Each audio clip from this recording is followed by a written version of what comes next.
Yo, so lately at home I've been listening to history podcasts. Most recently World War One and World War Two. The similarities between them and the current conflicts around the world just immediately stood out to me. I've also been playing around with AI tools recently, so I thought, hey, why not put something together? I've come up with two scripts that come at the same issue, but with slightly different angles. This is the first go at doing this, so I've ended up with about 30-minute episodes. Bit longer than I wanted, but whatever.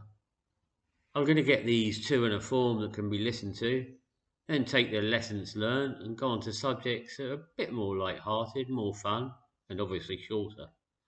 Okay, enough of me. I'll hand you over to Ricky and get this episode started. February 28th, 2026. In the early hours of the morning, American and Israeli warplanes crossed into Iranian airspace. Within hours, the supreme leader of Iran, a man who had held power for more than 30 years, was dead. Missile alerts lit up across the Middle East, the Strait of Hormuz, the narrow channel through which a fifth of the world's oil passes, began to close. The world called it a surprise attack. It wasn't. 100 years earlier, in a palace outside Paris, the statesmen of the world gathered to end the war that was supposed to end all wars. They signed a treaty. They drew new borders. They assigned blame and punishment and debt. They believed they had created peace. They had built a fuse. This episode is about how wars actually begin. Not the moment the first bomb drops, but the years before. The agreements that collapse, the propaganda that fills the vacuum, the proxy conflicts that everyone pretends aren't connected. The moment when the world wakes up and says, "How did we get here?" The answer is, slowly, and then all at once. Let's start in Paris, June 1919. The First World War had killed somewhere between 17 and 20 million people. The influenza pandemic that followed killed millions more. Europe was exhausted, bankrupted, and grieving. The leaders of France, Britain, America, and their allies gathered at the Palace of Versailles to decide what came next. What they produced was the Treaty of Versailles, and on paper, it looked like justice. Germany, which had started the war, or so the treaty declared, would pay for it. Not just politically, financially. The infamous Article 231, known as the War Guilt Clause, assigned sole responsibility for the war to Germany and its allies. Germany was ordered to pay reparations to the victorious powers. The figure eventually settled on was 132 billion gold marks. In today's money, somewhere in the region of $500 billion. Germany's military was gutted, its navy surrendered, its air force abolished, its army limited to 100,000 men. It lost territory to France, to Poland, to Denmark, to Belgium. The German Empire, which had existed for less than 50 years, was dismantled. Now, was Germany guilty? Historians still argue about this. The causes of the First World War were tangled. Imperial competition, a web of alliances, a single assassination that triggered a chain reaction nobody could stop. Germany was a participant, not a sole architect, but the victors needed someone to blame, and Germany was the one who lost. The problem wasn't just the punishment, it was the humiliation. The German economy collapsed. Hyperinflation hit in the early 1920s. There are photographs of people burning banknotes to keep warm because it was cheaper than buying wood. Unemployment soared. The political center fell apart. Into that vacuum stepped a man with a gift for anger, a talent for spectacle, and a very clear message. Germany was betrayed. Germany was stabbed in the back. Germany's humiliation was not defeat, it was theft. And he knew who stole it. You know what happened next. But here is the thing most people miss. Hitler didn't rise to power despite the Treaty of Versailles. He rose to power because of it. The treaty didn't just end a war. It created the conditions for the next one. It produced the resentment, the economic desperation, the hunger for a strong man who promised to tear the whole thing up and start again. When Hitler came to power in 1933, one of his first acts was to begin dismantling the treaty's restrictions, secretly at first, then openly. He remilitarized the Rhineland in 1936. He marched into Austria in 1938. He took the Sudetenland, with the blessing of Britain and France, who were so desperate to avoid another war that they handed him a piece of Czechoslovakia as a peace offering. None of those moments were called war. Each one was called a crisis, a negotiation, a local dispute. Each one was resolved with a new agreement that Hitler then broke. Now let's cross to a different room, a different treaty, a different humiliation. Vienna, July 2015. After years of negotiations, Iran and 6 world powers, the United States, the United Kingdom, France, Germany, Russia and China, signed the Joint Comprehensive Plan of Action, the JCPOA. It was not a perfect deal, it was a compromise. Iran agreed to dramatically limit its nuclear program, reducing its uranium enrichment capacity, submitting to regular international inspections, eliminating most of its stockpile of enriched uranium. In return, international sanctions that had been strangling the Iranian economy would be lifted. It wasn't signed because everyone trusted each other, it was signed because the alternative, a nuclear-armed Iran, or a military strike to prevent one, was worse. It held for 3 years. In May 2018, President Trump withdrew the United States from the agreement. He called it the worst deal ever made. He reimposed sanctions. He launched what his administration called a maximum pressure campaign, an attempt to force Iran back to the table on more favorable terms. Iran's response was predictable and predicted. It began expanding its nuclear program, enriching uranium to higher levels, reducing cooperation with international inspectors, building new centrifuges. By the time negotiations resumed in 2025, under a new Trump administration, Iran's nuclear capabilities were significantly more advanced than they had been when the original deal was signed. Here is the parallel. The Treaty of Versailles humiliated Germany and created the conditions for fascism. The JCPOA's collapse humiliated Iran's moderates, the politicians who had argued that engagement with the West was possible, and strengthened the hardliners who had always said the Americans couldn't be trusted. In both cases, a great power tore up an agreement. In both cases, the stated reason was strength. In both cases, what followed was the thing the agreement was designed to prevent. Ask most people when the Second World War began, and they'll say September 1939. Germany invades Poland. Britain and France declare war. The war begins. This is wrong, or at least it is incomplete. The war began in Manchuria in 1931. That's when Japan, which had been building an empire across Asia for decades, manufactured a pretext to invade the northeastern region of China.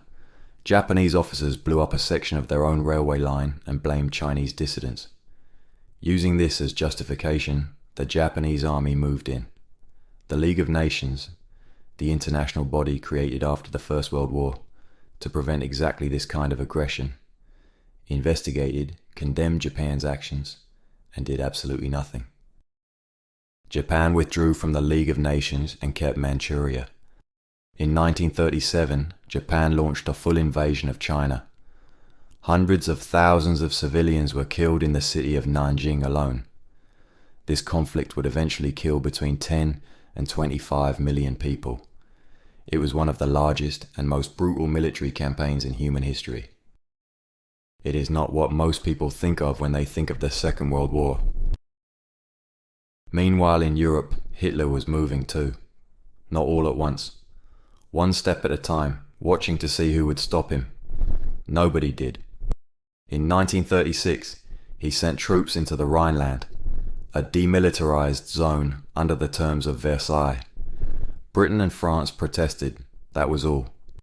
In 1938, he absorbed Austria into Germany in what was called the Anschluss. Many Austrians cheered. the international community accepted it as a done deal. Later that same year, he demanded the Sudetenland, a German-speaking region of Czechoslovakia. The British Prime Minister, Neville Chamberlain, flew to Munich and gave it to him. He came home waving a piece of paper and declared it peace in our time. 6 months later, Germany took the rest of Czechoslovakia. 6 months after that, Poland. The Second World War didn't explode suddenly. It escalated steadily across multiple continents over the course of a decade, while the world's powers repeatedly decided that accommodation was less dangerous than confrontation. Now look at the Middle East. October 7th, 2023. Hamas attacks Israel, killing around 1,200 people. The deadliest attack on Jewish civilians since the Holocaust. Israel launches a military campaign in Gaza that kills tens of thousands and displaces millions. The world is shocked. The world calls it a crisis. The world waits for it to end. It doesn't end, it expands. Israel fights Hezbollah in Lebanon. It strikes Iranian targets in Syria. Iranian-backed Houthi forces in Yemen begin attacking commercial shipping in the Red Sea, affecting global trade routes. Iran and Israel exchanged direct missile strikes for the first time in history, first in April 2024, then in October. In June 2025, Israel launches the 12-day war, a sustained campaign targeting Iranian nuclear facilities, military sites, and senior leadership. The United States joins, striking Iran's most fortified underground nuclear sites. A ceasefire holds for months. Then, in February 2026, the strikes resume, bigger, more coordinated, targeting the Iranian government itself. When did this war start? Was it October 7th? Was it the JCPOA's collapse in 2018? Was it the US assassination of Iranian General Qasem Soleimani in January 2020? Was it the Iranian Revolution of 1979, when Iran severed ties with Israel and the United States? The honest answer is that it started long before any of us were paying attention, just like the last one. Before the bombs, there's always the story of why the enemy deserves it, the story of why we have no choice, the story that travels faster than the truth, because truth is complicated and stories are not. Every age of mass conflict has a communication technology that arrives just in time to supercharge that story. In the 1930s, it was radio. We tend to forget how new radio was. The first commercial radio broadcast in the United States was in 1920. By 1933, when Hitler came to power, there were millions of German households that didn't own a radio set. The Nazi government fixed that. They subsidized the production of a cheap radio receiver called the Volksempfänger, the people's receiver. By 1939, Germany had the highest rate of radio ownership in the world. That was not an accident. That was a policy. The infrastructure of communication was built specifically to serve the infrastructure of propaganda. Before radio, political persuasion required physical presence. A pamphlet handed to you in the street, a poster on a wall, a speech at a meeting you had to travel to. Distribution was slow. Reach was local. Newspapers required literacy and cost money. Radio was intimate in a way nothing had ever been. A voice in your living room, in the dark, next to your family, coming out of a box. It felt personal. It felt direct. When Hitler spoke on the radio, he was not addressing a crowd. He was talking to you. Joseph Goebbels, the Nazi minister of propaganda, understood the psychology of this completely. He wrote extensively about the power of repetition, that a claim stated often enough becomes assumed truth, regardless of evidence. He understood that fear is more motivating than hope, that an enemy at the gate unites people in ways that a vision of the future cannot. He also understood spectacle. The Nuremberg rallies, those vast, choreographed displays of flags and searchlights and massed crowds, were not primarily for the people in the stadium. They were designed to be broadcast. The acoustics, the lighting, the rhythm of the speeches, the orchestrated crowd noise, All of it was engineered for the radio listener who wasn't there. The rally was a production. The audience was at home. Leni Riefenstahl's film Triumph of the Will took this one step further. It was a documentary about a rally that was designed to be filmed. The point was not what happened. The point was how it looked, how it felt, what it made you believe about the people on screen and the people watching. This is where it gets uncomfortable, because if you understand what Goebbels was doing, you understand something about the screen you're looking at right now. Social media is radio. It is the Volksempfänger. It is the technology that arrived just in time to supercharge propaganda for this era of conflict. But it is something Hitler didn't have. It is something more powerful and more insidious. When you share a post about the Middle East, a photograph, a video, an opinion, you become a pamphleteer. You do the work that Nazi party workers once did by hand, delivering leaflets door to door, except you do it for free. You do it in seconds. You do it with your own credibility attached. Your friends don't receive a message from a government, they receive a message from you. The algorithm decides what you see based on what keeps you engaged. Outrage keeps you engaged. Fear keeps you engaged.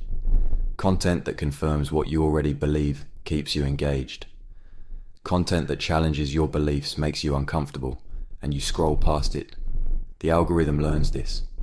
It shows you less of what challenges you and more of what inflames you. You don't need a ministry of propaganda when the engagement mechanics of a social media platform do the same job automatically. The techniques Goebbels used deliberately, the algorithm produces accidentally. The result is the same. Let's name some of those techniques specifically, because this matters. The big lie. Hitler wrote about this in Mein Kampf. He argued that people will more readily believe an enormous falsehood than a small one, because they cannot conceive that someone would lie on that scale. This is why disinformation campaigns don't deal in small distortions. They deal in complete fabrications stated with total confidence, repeated until they feel true. Repetition as truth. Goebbels understood that a claim stated often enough becomes assumed fact, regardless of whether it has ever been verified. The algorithm amplifies this. A piece of disinformation that generates outrage gets shared, and shared, and shared, until it has been seen by millions of people, most of whom encountered it not as a claim to evaluate, but as something their friends had already accepted. The permanent enemy. Nazi messaging required a constant threat to maintain mobilization. The enemy had to be always present, always dangerous, always at the gate. Scroll any political account today, on any side of any conflict, and count how many posts are about threat versus how many are about vision. Anger and fear are easy, hope requires work. The trusted messenger. The Nazis embedded their messaging inside the voices of people who already had community trust. Local teachers, doctors, priests. People whose authority wasn't political, but whose endorsement of political messages gave those messages legitimacy. Today those people are called influencers. The mechanism is identical. Now apply all of this to the current conflict. All sides in the Iran-Israel-US conflict have conducted information operations. Footage from other conflicts has been shared as if it were current. Casualty figures have been disputed and manipulated. Context has been stripped from images to make defensive actions look like aggression and aggressive actions look like defense. State-sponsored accounts have flooded Western social media platforms with content designed not to inform, but to inflame, to deepen divisions, to make compromise feel like betrayal, to make the audience feel that they already know who the villains are. Here is the most important thing I can tell you about all of this. You have already been propagandized about this conflict, so have I. Everyone who has spent time on social media in the last 2 years has consumed content that was designed to produce a specific emotional response rather than accurate understanding. The question is not whether you've been propagandized. The question is whether you know it. The people in Germany in the 1930s didn't think they were consuming propaganda. They thought they were getting the news. In 1936, a civil war broke out in Spain. It was, on the surface, a Spanish domestic conflict. The elected Republican government against a fascist military uprising led by General Franco.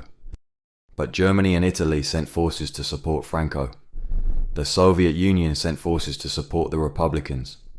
For 3 years, Spain was a testing ground for tactics, for weapons, for aircraft, for the coordination of military and political strategy. The German Luftwaffe bombed the Basque town of Guernica and watched to see what aerial bombardment of civilians would do to a population's will to fight. By the time the Second World War formally began in 1939, Germany had a trained, battle-tested military that had rehearsed its methods in someone else's country. The Spanish Civil War was not a distraction from the coming World War. It was a rehearsal for it. Iran built its equivalent over 40 years. After the 1979 revolution, Iran began funding and training armed groups throughout the Middle East. Groups that shared its ideological opposition to Israel and American influence in the region. Hezbollah in Lebanon, Hamas in Gaza, the Houthis in Yemen, militias in Iraq and Syria. Together, these groups were known as the Axis of Resistance. Like Germany's support for Franco's Spain, Iran's support for these groups was deniable. It was proxy warfare, Iran's weapons, Iran's training, Iran's strategic direction, but other people doing the fighting in other people's countries. When Israel struck Hamas in Gaza, Iran could say it had nothing to do with it.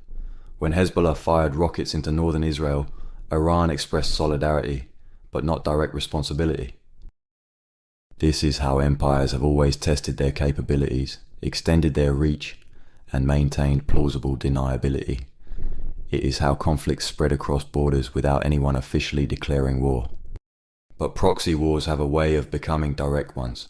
Germany's involvement in Spain ended with a handshake.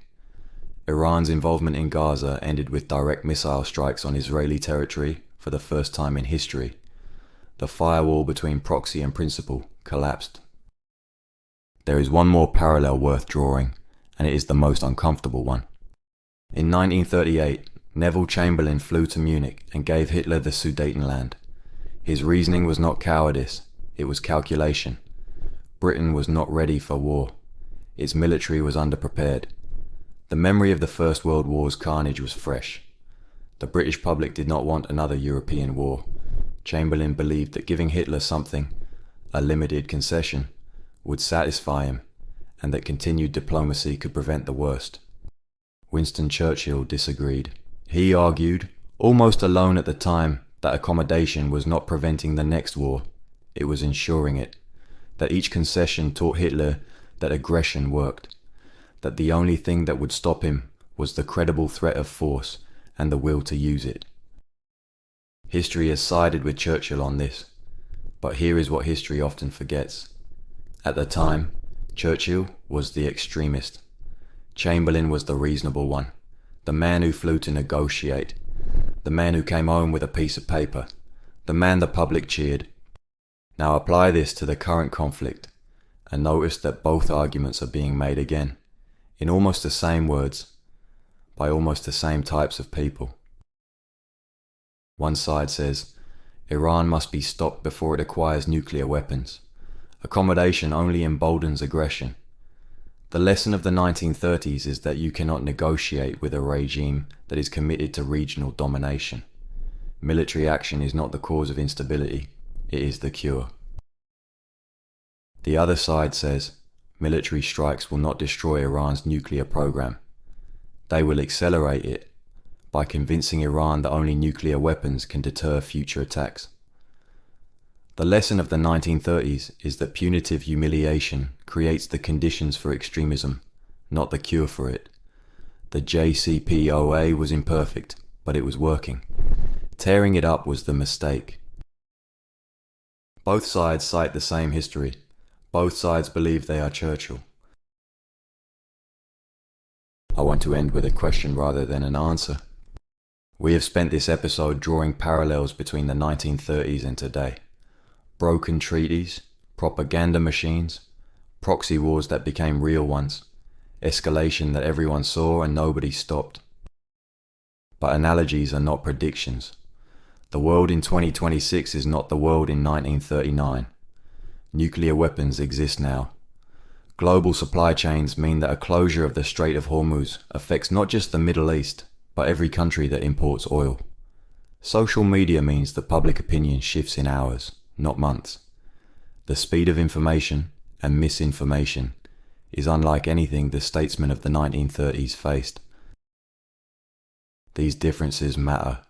They could mean the outcome is worse, they could mean it is better. What they definitely mean is that the old playbooks are incomplete. What they don't change is the underlying mechanics. Agreements that humiliate without resolving create the conditions for the next conflict.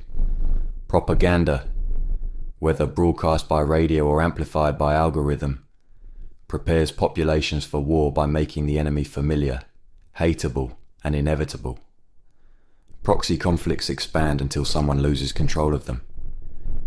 And the people in the middle of these escalations, the ordinary citizens of Iran, of Israel, of Lebanon, of Yemen, of Gaza, do not choose them. They inherit them. Here is the question I want to leave you with. At every stage of the 1930s, after the Rhineland, after Austria, after Munich, there were people who said, this is the moment to act, before it becomes unmanageable. And there were people who said, this is not our problem, and the cost of making it our problem is too high. And there were people who said, I don't really understand what's happening, and the news is confusing, and both sides seem to be as bad as each other. All three of those responses are available to us right now, about this conflict, about the next one. Understanding how wars begin doesn't make you powerless. It makes you harder to manipulate. It makes you less likely to share the meme designed to make you hate someone you've never met. It makes you better at asking, who benefits from my outrage? Whose story am I carrying? What am I not being shown? The Volksempfänger is in your pocket. If this episode made you think, the most useful thing you can do is share it with someone who disagrees with you about the Middle East. Not to change their mind, just to have the conversation that propaganda doesn't want you to have. We'll be back soon with another episode. Until then, read carefully, share less, think more. Thank you for listening. And of course, like, comment, subscribe, share. Adios, motherfuckers.